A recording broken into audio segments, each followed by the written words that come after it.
Hello Technolovers! Dalam kontestasi politik Indonesia Maju pemilihan presiden 2024 lalu, salah satu calon presiden yang menjadi sorotan adalah Prabowo Subianto. Selain mengusung berbagai agenda dalam bidang pertahanan, keamanan, dan ekonomi, salah satu program utama yang ia canangkan adalah pembangunan 1 juta unit apartemen bagi generasi muda. Program ini bertujuan untuk memberikan solusi terhadap permasalahan perumahan yang saat ini menjadi tantangan besar bagi banyak anak muda di Indonesia. Bagi sebagian besar generasi muda, terutama yang tinggal di perkotaan, memiliki hunian layak semakin sulit karena tingginya harga properti yang terus meningkat seiring dengan kebutuhan lain. Lantas, seperti apa rencana tersebut akan direalisasikan? Berikut ulasan lengkapnya. Masalah perumahan di Indonesia, terutama di kawasan perkotaan, semakin kompleks dari tahun ke tahun.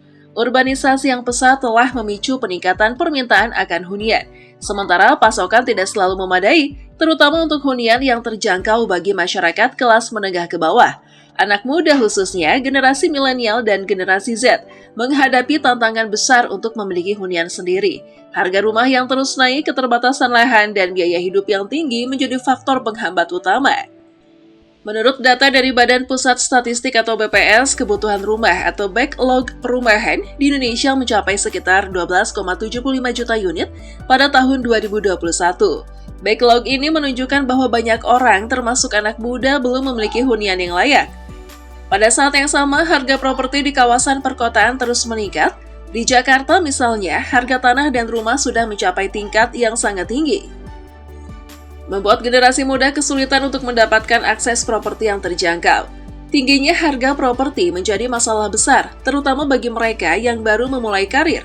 Menabung untuk uang muka rumah membutuhkan waktu bertahun-tahun, bahkan dengan asumsi pendapatan yang stabil dan pengeluaran yang terkendali. Pada sisi lain, sewa apartemen atau rumah yang juga terus meningkat menambah beban finansial mereka, membuat tabungan untuk kepemilikan rumah semakin sulit dicapai. Rencana Prabowo membangun 1 juta apartemen untuk anak muda. Prabowo Subianto telah mengumumkan salah satu rencana unggulannya, yaitu pembangunan 1 juta unit apartemen yang terjangkau bagi anak muda. Program ini bertujuan untuk memberikan solusi perumahan bagi generasi muda yang belum mampu membeli rumah. Selain itu, proyek ini juga diharapkan dapat menjadi motor penggerak ekonomi melalui penciptaan lapangan kerja dan peningkatan sektor konstruksi. Program 1 juta apartemen ini dirancang tidak hanya untuk menyediakan hunian layak, tetapi juga hunian yang terjangkau dengan skema pembiayaan yang mudah diakses oleh anak muda. Salah satu ide yang dibawa adalah skema kredit pemilikan rumah atau KPR dengan suku bunga rendah, subsidi uang muka atau cicilan ringan yang dapat diakses oleh masyarakat berpenghasilan rendah dan menengah. Prabowo juga menekankan pentingnya peran pemerintah dalam memfasilitasi kemudahan ini, termasuk melalui kebijakan perizinan yang lebih mudah bagi pengembang, serta insentif bagi bank yang memberikan kredit perumahan. Konsultan properti, Direktur Strategik Cushman & Wakefield Indonesia, Arif Raharjo, dengan pembangunan ini, generasi milenial dan Gen Z memiliki hunian terjangkau di perkotaan.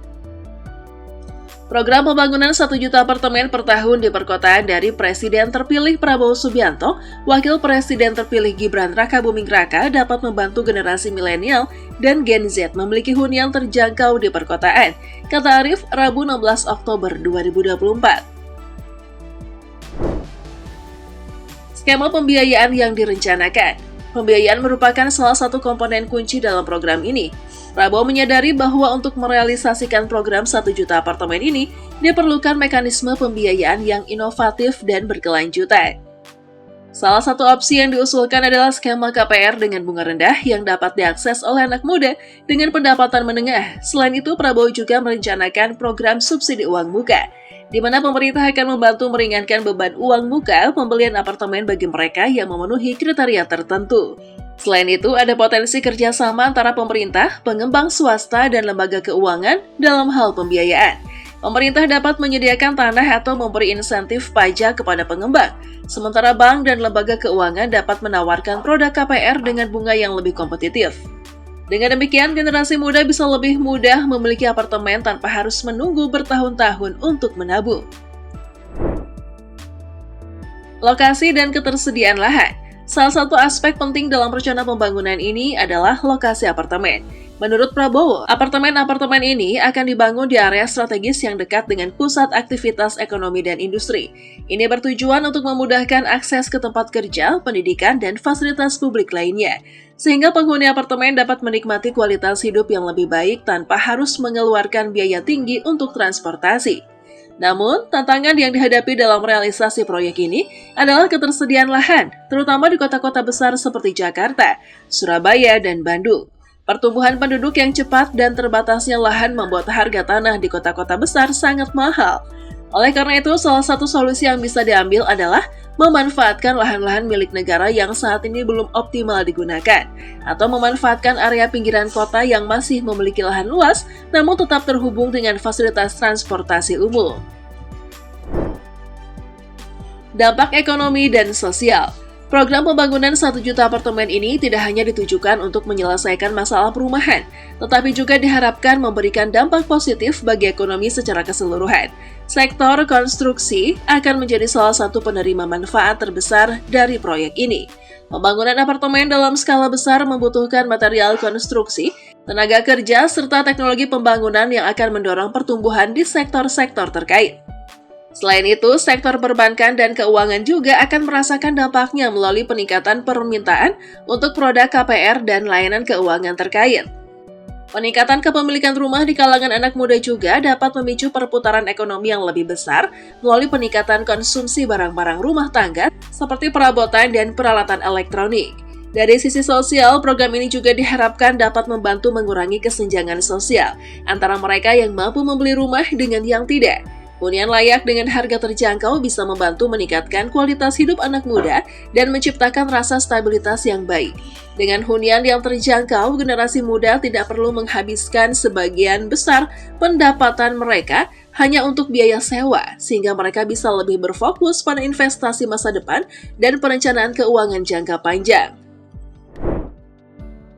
Tantangan dalam implementasi. Meski memiliki potensi besar, program ini tentu tidak akan terlepas dari tantangan. Salah satu tantangan utama adalah pendanaan. Pembangunan 1 juta unit apartemen memerlukan dana yang sangat besar, baik dari pemerintah maupun sektor swasta. Dalam situasi ekonomi yang masih berjuang pulih dari pandemi, alokasi anggaran yang besar untuk sektor perumahan bisa menjadi beban bagi APBN atau anggaran pendapatan dan belanja negara. Selain itu, aspek birokrasi juga bisa menjadi hambatan dalam pelaksanaan program ini. Perizinan pembangunan yang seringkali memakan waktu lama serta regulasi yang tumpang tindih antara pemerintah pusat dan daerah bisa memperlambat realisasi proyek. Diperlukan koordinasi yang kuat antara berbagai lembaga pemerintah dan pelaku industri agar program ini bisa berjalan lancar. Rencana Prabowo Subianto untuk membangun 1 juta unit apartemen bagi anak muda merupakan langkah ambisius yang berupaya menjawab tantangan serius terkait masalah perumahan di Indonesia. Dengan program ini diharapkan generasi muda dapat memiliki akses yang lebih baik terhadap hunian yang layak dan terjangkau. Namun, keberhasilan program ini akan sangat bergantung pada bagaimana pemerintah mampu mengatasi tantangan dalam hal pendanaan, perizinan, serta ketersediaan lahan. Jika berhasil, program ini bisa menjadi salah satu tonggak penting dalam meningkatkan kesejahteraan masyarakat dan memperbaiki masalah perumahan yang selama ini menjadi isu besar di Indonesia. Kira-kira rencana tersebut akan jadi kenyataan dan semakin mendekatkan untuk kita memiliki hunian sendiri atau hanya akan jadi rencana saja? Coba berikan tanggapan kalian mengenai hal ini.